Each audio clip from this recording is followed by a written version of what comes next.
What's going on, people? Mike Seatown here, and I'm here to give you my review of the new compilation album, Surrender to Death, A History of the Atlanta Metal Underground, Volume 1. So this is a compilation put out by Boris Records and Deanwell Global Music, which covers a bunch of Atlanta metal bands spanning from 1982 to 1989, and I am beyond honored that my old band, Donovan Ryan, is actually on this comp. What's so cool about this comp is that I don't think people ever think about Atlanta when they think about heavy metal or death metal or black metal. But from the time that I got into the metal scene, which was through the hardcore scene, it was clear to me that the city had a very strong metal footprint. You know, we had thrash bands, we had hard rock and heavy metal bands. Then later I discovered the cooler death metal bands that we had from here. And, you know, I spent a lot of time in the mid-90s listening to Wreckage, which was our local metal radio show, and hearing all these awesome bands and then trying to track down their tapes. So seeing and hearing this comp, it really brings back such great memories. I think one of the coolest things that you'll notice from this comp is the variety of bands that we had in the metal scene here. You know, no two bands on this comp sound the same. You can tell that Atlanta and, you know, the outskirts, the suburbs of Atlanta had a lot of varying ideas about the sound of metal, and they showed them in a whole bunch of different ways. You know, I won't go into detail about how much that era influenced me. You'll have to buy my book for that. But let's talk about the comp. So it starts off with the band Messenger, and the song is from 1982. And this song is actually really cool. It sounds like it'd be on the soundtrack to a really fun, like, 80s movie. Not that I've seen many fun 80s movies, but that's the impression I get when I listen to it. Kind of leads more on the hard rock side of metal, which gives it that fun sound. It's nothing mind-blowing, but, you know, yeah, it's a fun song, man. And I will say, god damn it, that lead is killer.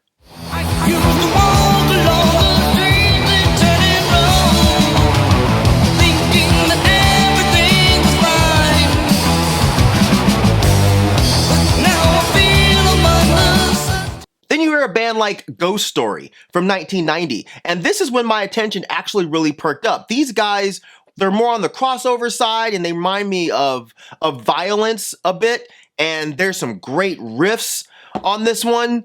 And then you listen to a band like Sinister Angel, right? This song to me sounds like a darker and more metal version of When the Levee Breaks by Led Zeppelin. Then you have Kinetic Descent. They really caught my attention as well. Great riffs, some serious hard thrash that kind of reminds me of old school Anthrax.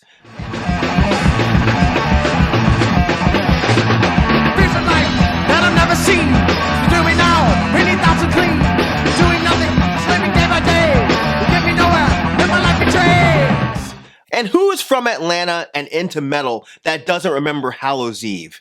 You know, they were one of the first metal bands in the city that I actually heard and got into. Tales of Terror, which was an early album on Metal Blade, it's still a banger. So having my band be on the same comp as theirs is amazing, man. Unblessed was an awesome death metal band that I do remember. They were from North Georgia, and they were definitely local favorites, even if they didn't actually release very much material. But when you hear the song on this comp, you'll be as confused as I am as to why they didn't release more. The song absolutely kills if you're into that kind of old school dirty death metal sound. Capturing all this space we do.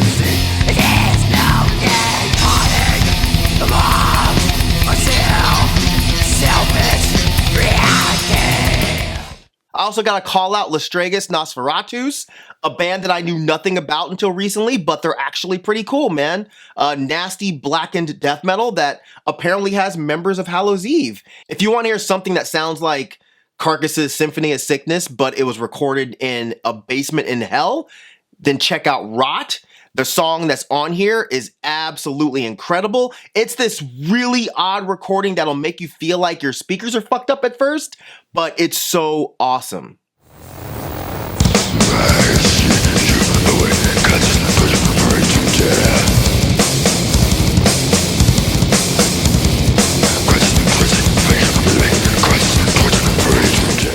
Avulsion is on this comp, man. I saw them a few times in the 90s. Great old school, ugly death metal. Haborium is a band on here that has members of Avulsion playing really nasty black metal.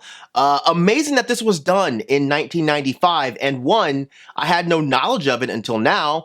And two, it sounds like the kind of shit that everyone eats up these days. I'm gonna need someone to dig up this demo and re-release it in full.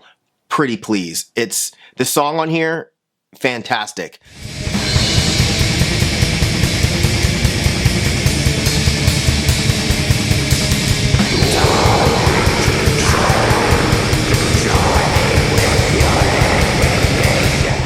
And it's always been so cool to me that one of the earliest US second wave black metal bands came from right here in Atlanta, or a little bit north of Atlanta. Demoncy. Demoncy's always been a really recognizable name in black metal, and I don't know that many people know that they're from Georgia. And yeah, man, it's so cool to be featured on a comp with this band because they're a band that I got into very early when I was getting into black metal. And the song that they put on here is amazing. It's from the Faustian Dawn demo, which was the first thing that I actually ever heard by this band.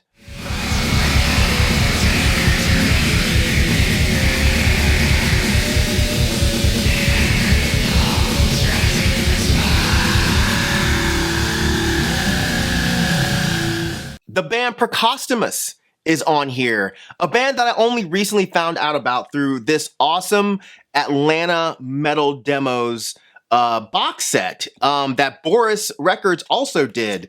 It's got Rot, it's got Latragus Nosferatus, and it's got Precostomus. But it's funny that I knew nothing about this band because I am a fan of, or at least know of, most of the people in this band's other bands. So yeah, man, this was actually really cool. Really well played death metal with a nice old school black metal tinge to it. And it's interesting that, I don't know if this was their thing at all, but some of the riffs even feel close to what In Flames was doing on Lunar Strain, or like what Dark Tranquillity was doing on Sky Dancer. It's actually some really, really cool stuff.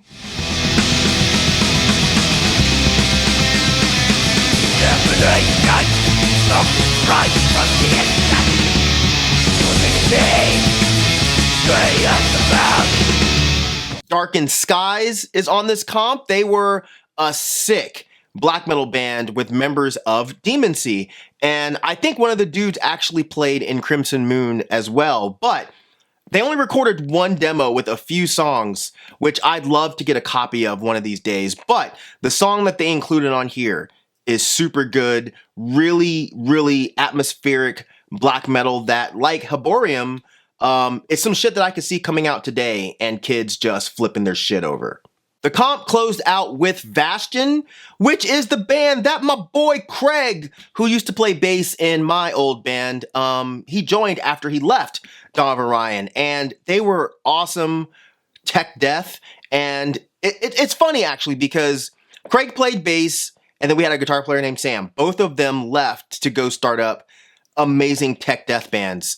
But yeah, Bastion is awesome, and this song is really rad. It's a great testament to how sick they were, and it closes the comp out perfectly.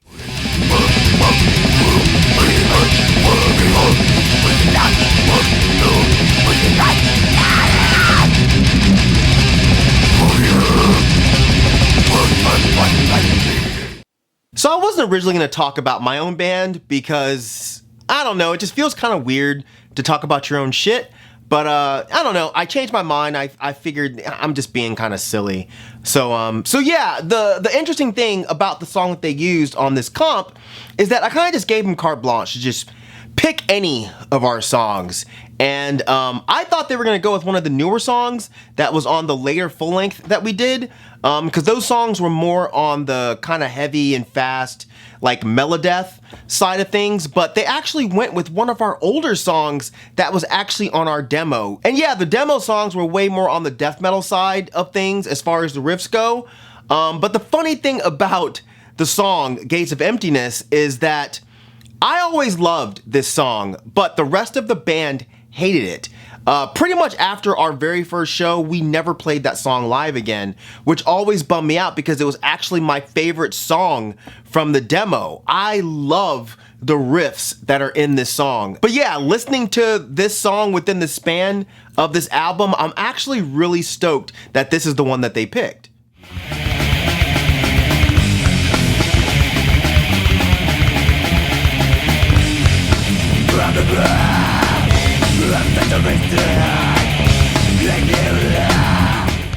I absolutely love that Deanwell and Boris Records put this together, man. You can tell this is a labor of love, and they did an amazing job with this comp. All the songs sound great on here, which is absolutely rare, man. Like, there's not a single stinker on this comp. Even the bands playing a style of music that I'm not necessarily personally a fan of, their songs are still rad. And that's really, really hard to come by, man. If you're anywhere near my age, you'll remember buying compilations and always being like, damn, I gotta skip over this one. I gotta skip over this song too to get to the song that I really like. I don't think that's an issue with this, man. And this is a long compilation full of a lot of songs. And they're all awesome, man. And there are only a few bands that I can think of that I think would deserve a spot on this comp, but you know, I think that they cover the gamut pretty fucking well.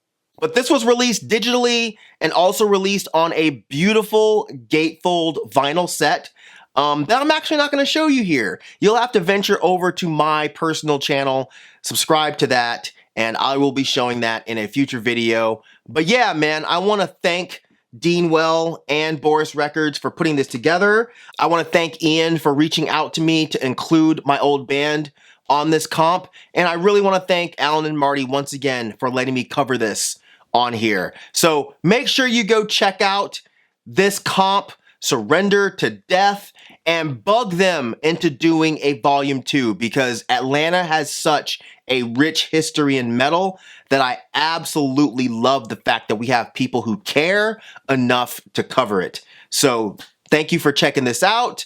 Hopefully you enjoyed it, and I hope to see y'all very soon.